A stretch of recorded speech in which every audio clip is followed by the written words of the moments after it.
ہم دعا کریں کہ آج ہمارے ذہنوں کے اندر ہمارے ہیرو کا تصور کچھ اور ہے. کوئی فلم کا ہیرو، کوئی گانے کا ہیرو، جو اصل ہیرو ہے وہ ہم کو یاد نہیں.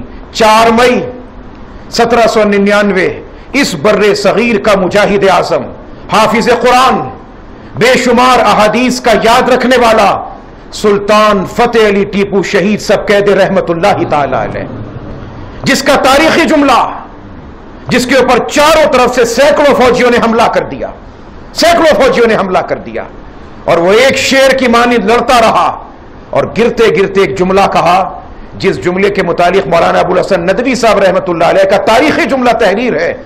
فرماتے میں یہ نہیں کہوں گا کہ سلطان ٹیپو کا یہ جملہ سونے سے لکھا جائے، میں کہوں گا سلطان ٹیپو کا یہ جملہ خون جگر سے لکھا جائے، تب اس کی قیمت عطا ہوگی کہ شیر کی ایک دن کی زندگی گیدڑ کی 100 سال کی زندگی سے بہتر ہے. ایسا اللہ کا شیر جو مرنے کے بعد بھی اس کی لاش، اس کا جسم انگریز کے لیے ایک بہت بڑی دہشت اور وحشت کی نشانی رہا. اسی مئی کے مہینے میں اللہ کی حکمت ہے، اسی مئی کے مہینے کے اندر وہ مجاہدین جن کی تحریک جہاد نے اس بر صغیر کو اسلام سے ایک مرتبہ پھر روشناس کروا دیا، شاہ اسماعیل شہید اور سید احمد شہید رحمت اللہ تعالی علیہ، ان کی شہادت، وہ دلی سے چلے بالا کوٹ کے میدان میں شہید ہوتے ہیں اسی مئی کے مہینے میں، ان کا جام شہادت کا مہینہ ہے وہ بھی.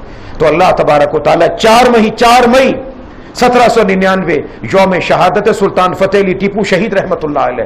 وہ حافظ بھی تھا، اچھا خاصا دین کا عالم بھی تھا، اور سب سے بڑھ کر مجاہد بھی تھا. اور بقول ڈاکٹر عبد القدیر جو پاکستان کے ایٹمی سائنسدان ہیں، وہ کہتے ہیں کہ راکٹ لانچر اس راکٹ لانچر کا سب سے پہلا تجربہ اور راکٹ لانچر کا سب سے پہلا جو نمونہ تھا سلطان ٹیپو نے پیش کیا تھا، اس نے سب سے پہلے پیش کیا تھا. تو بہرحال یہ ہماری تاریخ کا بہت بڑا ہیرو ہے جس کو ہم نے بھلا دیا. آج ہمارے ہیرو کوئی اور ہیں، کوئی اور ہمارے نقشے بن چکے ہیں. کاش ہمیں اپنی تاریخ کی صحیح معرفت اللہ عطا فرمائے. وآخر دعوانا ان الحمدللہ رب العالمین.